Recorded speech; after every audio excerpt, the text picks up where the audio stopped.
Ya, muy buenas noches a todos. Hoy vamos a ver lo que sería teoría de conjuntos. Ya vamos a empezar un nuevo tema.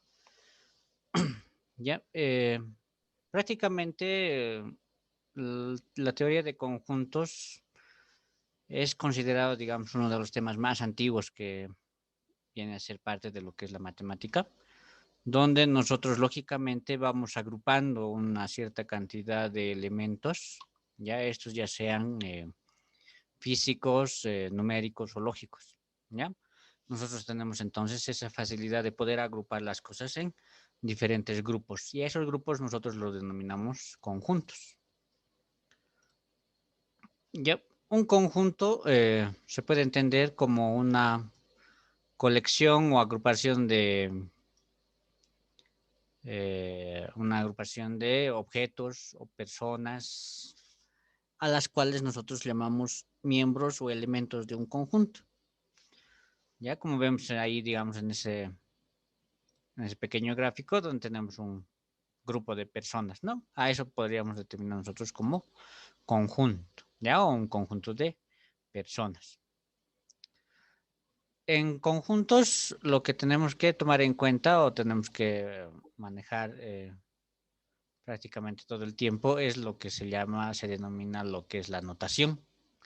Ya la notación de conjuntos es prácticamente utilizada para poder representar los conjuntos de una manera más intuitiva, ¿ya? Y poder nosotros, digamos, representar cualquier elemento o cualquier conjunto dentro de lo que es, dentro de lo que serían las llaves. Ya nosotros podemos manejar los conjuntos utilizando lo que son las llaves y las letras en mayúsculas nos identifican lo que son los conjuntos, ya el conjunto A, B, C y así sucesivamente.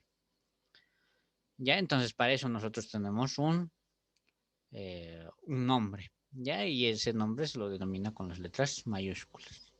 Y cada uno de los elementos que tenemos dentro de ese conjunto las separamos por punto y coma. ¿Ya? Como tenemos ahí, por ejemplo, en el ejemplo, tenemos, por ejemplo, todas las letras del alfabeto, de la A a la Z, y se podría imprimir o se podría describir como un conjunto L, el cual va a ser igual al elemento A, punto y coma el B, punto y coma C, y así hasta el elemento Z. ¿Ya? Entonces, contiene a todos los elementos que se puedan representar dentro del conjunto. En teoría de conjuntos, nosotros acostumbramos a no repetir los elementos, ¿ya? Ya que se supone que ese elemento, ya si estuviera repetido, no implica, digamos, una mayor relevancia. ¿Por qué? Porque solamente contamos los elementos que intervienen o están o son parte, digamos, del conjunto, y no así, digamos, la cantidad, ¿ya? Por ejemplo, a eso denominamos, por ejemplo, la cardinalidad de un conjunto. Por ejemplo, aquí tenemos del conjunto A, tenemos A, B, C, D, E. Y su cardinal sería N del conjunto A igual a 5. ¿Por qué? Porque tiene 5 elementos. En el conjunto B, su cardinalidad estaría representada N del conjunto B igual a 3. ¿Por qué? Porque solamente tiene 3 elementos. Ya acá se está repitiendo las X, la Y la Z nada más. Ya, o sea, no implica cuántos elementos existen, sino los elementos individuales que se tienen dentro del conjunto. Luego también tenemos que hablar de la relación de pertenencia, ¿ya? Para indicar que un elemento pertenece a un conjunto utilizamos el símbolo E, que significa pertenencia. Y si un elemento no pertenece a un conjunto, se utiliza el símbolo de la E, que estaría tachado, ¿no? Ya sería la E, pero es tachado. Entonces, por ejemplo, tenemos, dice, sea M un conjunto de los elementos 2, 4, 6, 8 y 10, donde el número 2 pertenece al conjunto M, mientras que 5 no pertenece al conjunto M, ¿ya? Porque no encontramos el 5 dentro de los números que se tienen, ¿no? Dentro del conjunto, ¿ya? Entonces, ahí nosotros identificamos cuáles son los elementos que pertenecen y los que no pertenecen. Y nosotros representamos por la letra E, ¿ya? De pertenencia. Luego, para poder representar los conjuntos, hay dos maneras de representarlos, ¿ya? Una sería por extensión y otra es por comprensión, ¿ya? Cuando nosotros hablamos por extensión, es aquella forma donde se va identificando cada uno de los elementos que pertenecen a ese conjunto. Por ejemplo, tenemos el conjunto de los números pares mayores que A y menores que 20. Entonces, el conjunto A va a ser igual a el 6, el 8, el 10, 12, 14, 16 y 18. Todos son los elementos que sean mayores a 5 y son menores a 20. ¿Ya? Entonces, así nosotros podemos representar. ¿Ya? De una manera literal, nosotros lo podemos representar en forma simbólica o numérica. Así es como se representa por extensión. Otro ejemplo, por ejemplo, el conjunto B es el conjunto de números negativos impares mayores de menos 10. ¿Qué elementos son mayores de menos 10? El menos 9, menos 7, menos 5, menos 3 y menos 1. Todos aquellos que sean impares y que estén por debajo del menos 10. ¿Ya? O mayores, ¿no? Que menos 10. Entonces, así es como nosotros representamos por extensión. Por comprensión, es aquella forma donde, mediante la cual se da una propiedad que caracteriza cada uno de los elementos. Como por ejemplo, P va a ser igual a los números dígitos. Así, ¿no? Se puede extender que el número P está formado por los números 0, 1, 2, 3. ¿Ya? O sea, todos los dígitos que tenemos estarían del 0 al 9. ¿Ya? Todos los dígitos que conocemos. O los símbolos. Luego también otra forma de representar por extensión sería P igual X tal que, ¿ya? Esta barra de división significa tal que, ¿ya? Donde X es el elemento y X es igual a un dígito, ¿ya? Se lee P es un conjunto formado por los elementos X, tal que X es un dígito, ¿ya? Y nosotros lo podemos escribir de esa manera por comprensión, ¿ya? Utilizando esta simbología. Acá tenemos un ejemplo, dice, por ejemplo, dice expresar por extensión y por comprensión el conjunto de días de la semana. ¿Ya? Por extensión sería desglosando cada uno de los elementos, ¿no? Lunes, martes, miércoles hasta el domingo. Y por comprensión sería d igual a x tal que ese valor de x sea igual a un día de la semana, ¿no? Entonces, de la misma, cada uno de estos representa lo mismo, solamente que este está expresado por extensión y este está por comprensión, ¿ya?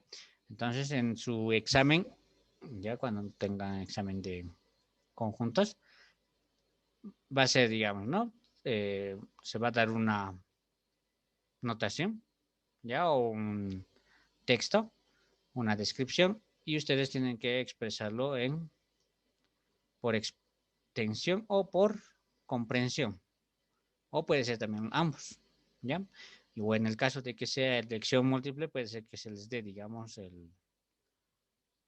por comprensión y ustedes tendrían que igualar, digamos, a una expresión literal, ¿no? Ya, o una por extensión. Ya, entonces ustedes tendrían que comprender prácticamente cuándo es por extensión y cuándo es por comprensión. Es fácil, pero no. Por extensión es cuando se desglosa cada uno de los elementos, ya, cuando se identifican todos los elementos.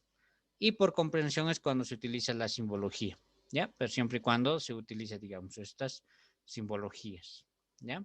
Aquí puede ir también una función matemática, ¿ya? Podríamos decir d igual a x tal que x pertenezca a los días de la semana, podría ser, ¿no?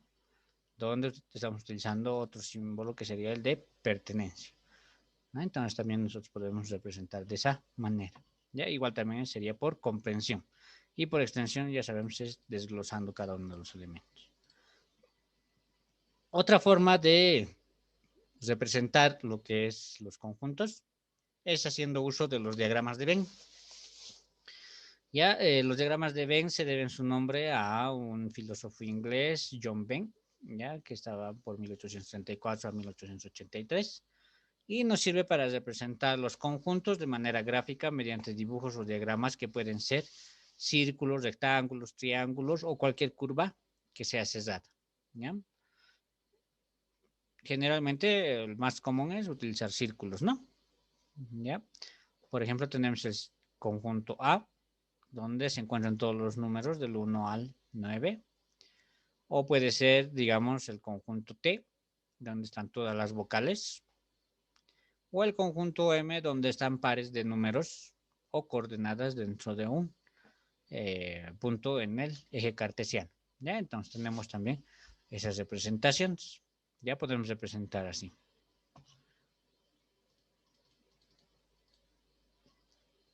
Luego tenemos lo que son los conjuntos especiales. ¿Ya? Hay algunos conjuntos los cuales representan algo. ¿Ya? Por ejemplo, en este caso, el conjunto vacío es aquel que representa un elemento, un conjunto que no tiene ningún elemento. ¿Ya? A eso nosotros también llamamos conjunto nulo. ¿Ya? Generalmente se lo puede representar con los símbolos de un cero, que representaría un conjunto, y con una línea vertical, ¿ya? Que implicaría, digamos, el vacío. O también con dos corchetes abiertos y cerrados donde no tiene ningún elemento, ¿ya? A igual a vacío o A igual a vacío también, de cualquiera de los dos símbolos. Y se lee como A es el conjunto vacío o A es el conjunto nulo, ¿ya? Generalmente más se utiliza el A es el conjunto vacío, ¿ya? Pero ya sabemos que también implica que es el conjunto nulo, ¿no? Ya tenemos un ejemplo, por ejemplo, M, los números mayores que 9 y menores a 5, ¿ya? ¿Cuáles serían los números mayores que 9 y menores a 5? No existen, ¿no? ¿Ya? Porque es un espacio, prácticamente está dando un espacio a ningún número podría ser mayor a 9 y menor a 5. Entonces a eso implica como un conjunto vacío, ¿ya? Porque no tendría ningún elemento ese conjunto. O también matemáticamente el conjunto P, tal que X, de conjuntos X, de números X, tal que 1 sobre X sea igual a 0, ¿ya? Y no existe ninguna división entre valores que nos dé el valor de 0, ¿ya? No existiría ningún número que nos permita hacer esa división, ¿no? Donde 1 dividido entre cualquier número nos dé 0. ¿Ya? Entonces también es un conjunto vacío o nulo. Ya no existe ese conjunto. Otro elemento es el conjunto unitario. ¿Ya? Es el conjunto que tiene solamente un elemento. ¿Ya? Por ejemplo, puede ser fx tal que 2 por x más 6 sea igual a 0. ¿Ya? Entonces, en este caso solamente va a haber un solo elemento que sería menos 3, el único valor que va a cumplir esa ecuación. ¿Ya? Y otro el conjunto de G, que sería igual a x tal que x al cuadrado sea igual a 4. Y x sea menor a 0. ¿Ya? Entonces solamente va a existir un solo valor que va a hacer esa igualdad, que sería el número 2. ¿Ya?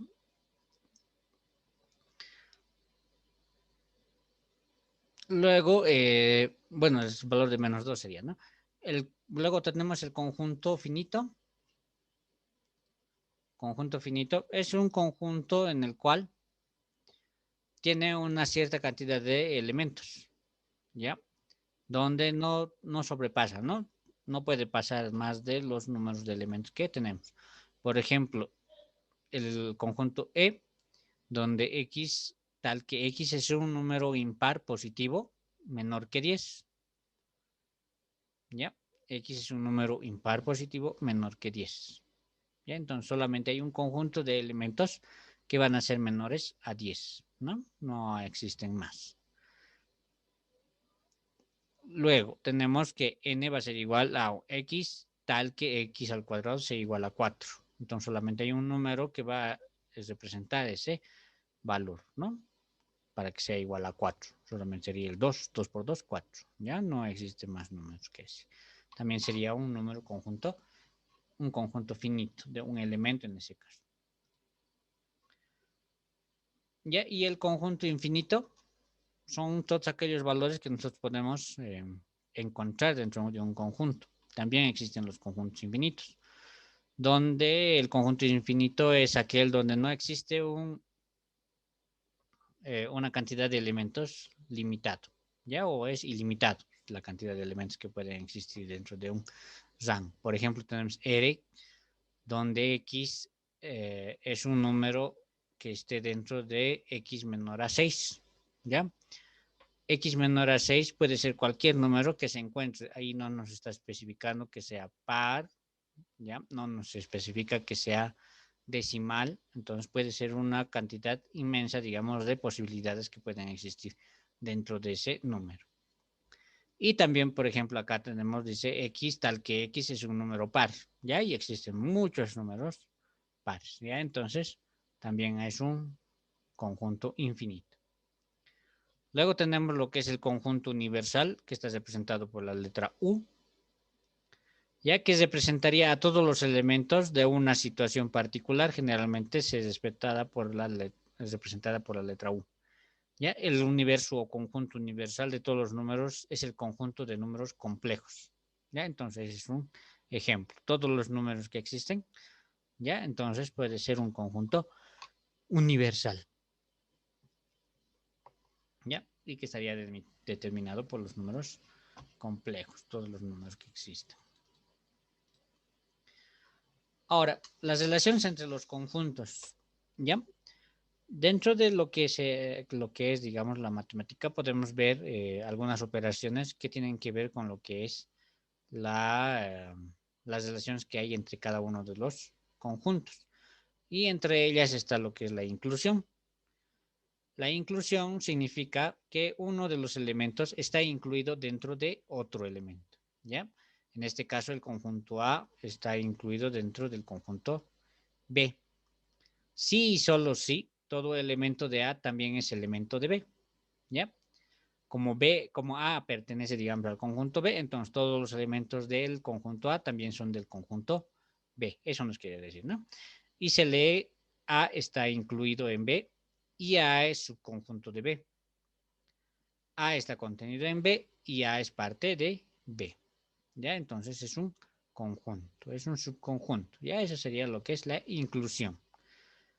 Y representamos gráficamente según los diagramas de Venn, ¿no? Tomando en cuenta el conjunto B y A estaría dentro de ese conjunto. Algunas propiedades que podemos ver dentro de lo que es la inclusión.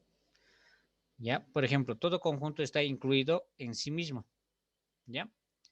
A está incluido dentro de A. Ya esa es una de las propiedades. Luego, otro, el conjunto vacío se considera incluido en cualquier conjunto. ¿Ya? O sea, el conjunto vacío existe dentro de lo que es el conjunto A, como un valor nulo, ¿no? Y A está incluido en B. Y es equivalente a decir que B incluye a A. ¿Ya? Entonces, la dirección del símbolo nos indica quién incluye a quién.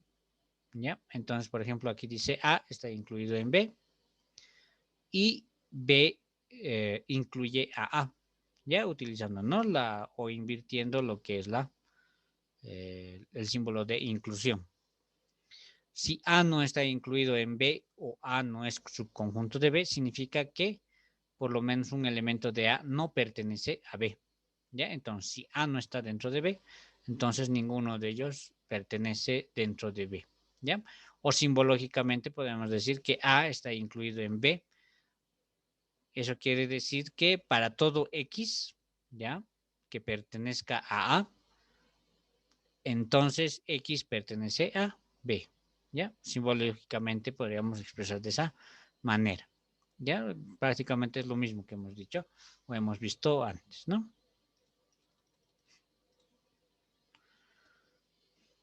Luego hay conjuntos que son comparables.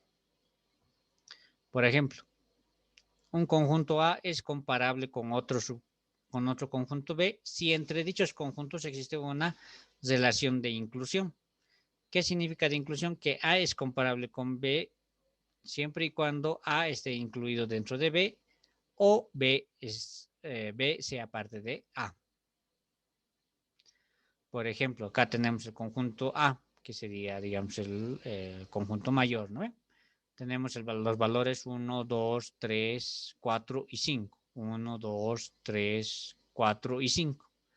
Y el conjunto B solamente es el 2 y el 4. Entonces significa que estos dos pertenecen a un conjunto que está dentro del conjunto A, ¿no? Entonces ahí observamos de que B está incluido en A. Por lo tanto, A y B son comparables. Ya podemos comparar entonces los valores que se tienen, ¿no? ¿Cuáles de estos están, digamos, dentro de quiénes, ¿no? Por ejemplo, el 2 con este 2 estaría incluido y el 4 que estaría también dentro de el conjunto A. Luego, la igualdad de conjuntos. Dos conjuntos son iguales si tienen los mismos elementos. ¿Ya? Por ejemplo, tenemos estos dos ejemplos, ¿ya? Donde x al cuadrado es igual a 9. Tomando en cuenta esto, el único valor que entraría acá sería el valor de 3. ¿No ve? 3 positivo y el de 3 negativo. Y tenemos el conjunto B donde tenemos esta ecuación que prácticamente vendría a ser el desglose, ¿no? El binomio cuadrado de este mismo, ya que sería x menos 3 por x más 3, que sería igual a 0. ¿Cuáles son estos dos valores? Solamente el menos 3 y el más 3. ¿No ve? Entonces está de la misma manera que en este otro conjunto. Entonces, resolviendo la ecuación, tenemos de que tanto A y tanto B, es menos 3 y 3 dentro de sus elementos. Simbológicamente tendríamos que decir que A es igual a B, si solo si A eh, está incluido en B y B está incluido en A. Ya prácticamente hay esa igualdad. ¿Ya? Entonces nosotros tenemos que representar también de esa manera, tenemos que ver cómo se puede representar un conjunto. Luego tenemos los conjuntos disjuntos. ¿Ya? Son aquellos donde no hay ningún tipo de relación o elementos comunes entre ninguno de los dos conjuntos. Ya, por ejemplo, A tenemos al 1, 3, 9, 7, 5, ya todos los impares. Y en el B estarían todos los pares que serían 2, 4, 6, 8. Ya, entonces ninguno tiene elementos comunes, por lo cual tanto son conjuntos disjuntos. Luego tenemos conjuntos de conjuntos. Es un conjunto cuyos elementos son conjuntos. Por ejemplo, tenemos el conjunto F, donde cada uno de estos son conjuntos, ¿no? Tenemos un conjunto donde está un elemento A, otro conjunto donde está un elemento B, otro conjunto donde está el elemento A y B, y otro conjunto donde estaría A, B y C, ¿ya? Donde cada uno de estos estaría representado. Si nosotros estos representaríamos por las gráficas de Venn, tendríamos, digamos, un conjunto grande que sería F, y tendríamos subconjuntos con estos elementos, ¿ya? Y también podemos decir que de cada uno de estos elementos pertenece o está incluido dentro de F, ¿ya? ¿Por qué? Porque B es un elemento del conjunto F. Lo correcto sería que B pertenece a F, ¿ya? No está incluido esto. ¿Por qué? Porque estos son conjuntos, ¿ya? F es un conjunto universal, digamos, ¿no? Y no estaría incluido. ¿Por qué? Porque es un conjunto fuera, digamos, de los elementos. Pero sí podríamos decir que, por ejemplo, que el conjunto A y B o el conjunto B está incluido dentro del conjunto A y B. Ese sí se podría poner, ¿no? Entonces, a eso se refiere de esta manera. Haciendo con los diagramas de Venn podríamos ver eso. Luego tenemos el conjunto potencia, ¿ya? El conjunto potencia de un conjunto A está denotado por P de A o P o T de A. Es el conjunto formado por todos los subconjuntos de A. Sea A, por ejemplo, tenemos M, N, P. Los subconjuntos de A son M, ya es un conjunto solitario, N, P, N, MN, MP, NP, MNP. Y el vacío también, que estaría incluido dentro del conjunto. ¿Ya? Serían todos esos subconjuntos, ya que serían todas las combinaciones posibles del M, N y P. Entonces, los conjuntos potencias de A es P de los conjuntos M, N, P y demás, hasta el conjunto vacío. ¿Cuántos elementos tiene este conjunto? ¿Ya? Si nosotros nos verificamos, solamente veríamos que solamente tiene 3 elementos. ¿Ya? Ya tendríamos que solamente tiene 3 elementos. ¿Por qué? Porque solamente tenemos los valores M, N y P. ¿Ya? Y estos son subconjuntos. Hemos dicho, ¿no? La primera vez que la cantidad de elementos solamente es aquellos que no se repiten. Y aquí solamente estamos tomando en cuenta la M, la N y la P. ¿Ya? Entonces, de esa manera es que nosotros no podemos, digamos, decir cuántos elementos tiene. Luego también los conjuntos más comunes que podemos representar o que tenemos, digamos, dentro de lo que es la matemática, tenemos los números naturales, ya que estaría dado por el conjunto n, donde viene desde el 1 hasta el infinito, los números enteros z, donde tendríamos a todos los valores desde menos infinito hasta más infinito, los números racionales, que vendrían a ser todas las fracciones, los números decimales y enteros, ¿ya? Los números irracionales, que estarían dados por las raíces, y los números decimales, ¿no? Los números reales, ya cualquiera de los números que pertenecen a las anteriores están dentro de lo que son los reales, y los números complejos son aquellos valores que están representados por valores negativos y por una i de imaginaria, ¿ya? Entonces esos son los números complejos, aquellos que no se pueden representar ya directamente eh, en, una, en un eje cartesiano. Ya, si nosotros tomamos en cuenta eso, por ejemplo, tenemos que los naturales pertenecen a los números enteros pertenecen a los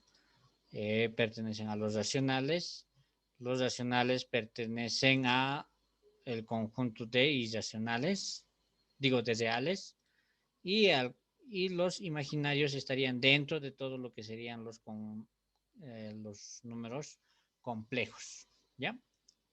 Eso estaría dentro de lo que son los imaginarios también, ¿ya? O los conjuntos I. Ya, por ejemplo, acá tenemos, no expresar la expresión los siguientes. Entonces acá, por ejemplo, tenemos P, que sería X tal que pertenece a los números naturales, donde X al cuadrado menos 9 es igual a 0. ¿Cuál sería el valor? 3. ¿No? 3. El otro ejemplo, tenemos Q es igual a X tal que pertenece a los números naturales, digo, los números enteros, tal que x al cuadrado menos 9 sea igual a 0. Entonces, ¿cuáles son esos valores? Menos 3 y 3. ¿Ya? En acá ya nos está identificando. Si solamente dice los números enteros, entonces solamente el valor entero. En el caso de los números naturales, incluye lo que serían los valores negativos y positivos. En los números reales no tuviéramos ninguno porque 3 no es un número racional, ¿ya? O real, ¿no? Y tenemos Q tal que Q3x menos 4 y x menos raíz de 2 sea igual a 0. Y como resultado resolviendo esa ecuación tenemos que es 3 cuartos.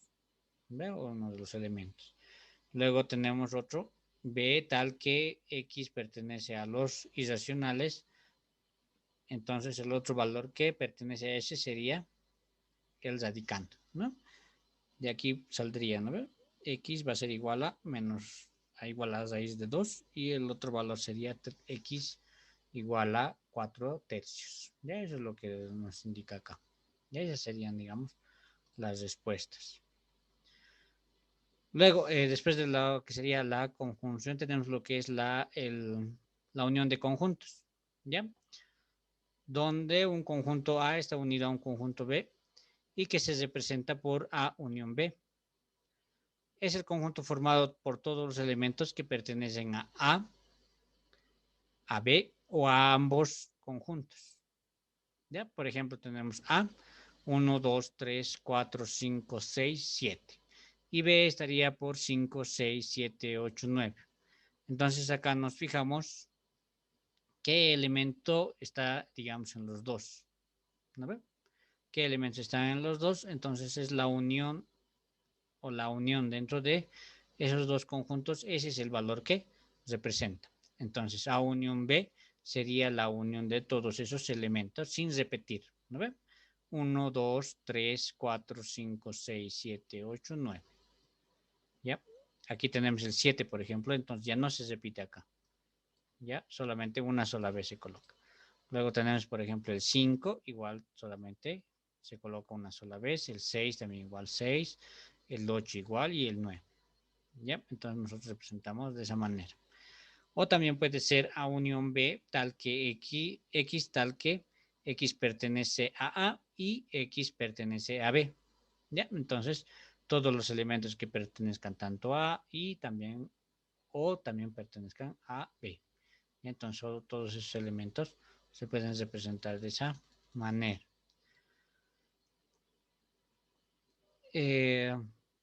Para representar, digamos, gráficamente la unión, digamos, de conjuntos, si A y B son no comparables, por ejemplo, tenemos acá dos valores, cuando no están comparables, no se pueden comparar los valores que se tienen, entonces se representa así. Y si A y B son comparables, también se representa de esta manera. Y si A y B son conjuntos disjuntos, donde ninguno tiene ningún elemento común, entonces se les representa de esta manera. Algunas propiedades de la unión de conjuntos. Tenemos 6 propiedades donde A unión A es igual a A. Acá me he equivocado al colocar los números. Aquí todos son unión. A unión B sería B igual a B unión A. ¿Ya? A unión conjunto vacío es igual a A. A unión conjunto universal es igual al conjunto universal. A unión B unión C es igual a unión B unión C. ¿Ya? Entonces, de esa manera también se puede representar. Y también tenemos que si A es unión B es igual al conjunto vacío, entonces A es igual a vacío y también B es igual a vacío. ¿Ya? Acá los símbolos se han desconfigurado. Es A unión, unión, unión, unión, de toditos, ¿ya? Y acá es universal. Luego también tenemos lo que sería la intersección de conjuntos. En la intersección de conjuntos nosotros tenemos que ver todos los elementos que pertenecen tanto a A y también pertenecen a B. Por ejemplo, tenemos en el mismo ejemplo, pero estos son intersecciones, ¿no? Entonces, 1, 2, 3, 4, 5, 6, 7 y el 5, 6, 7, 8, 9. ¿Cuáles son las intersecciones? El 5, el 6 y el 7 porque están en ambos elementos. Y eso estaría incluido dentro de lo que es de todo lo que está acá. Y representamos con A intersección B, tal que X pertenece a A y también X pertenece a B. Ya, ya se nos acabó el tiempo. Estaríamos quedando acá. La próxima clase vamos a empezar con algunos ejercicios. Ya, entonces nos vemos la próxima clase.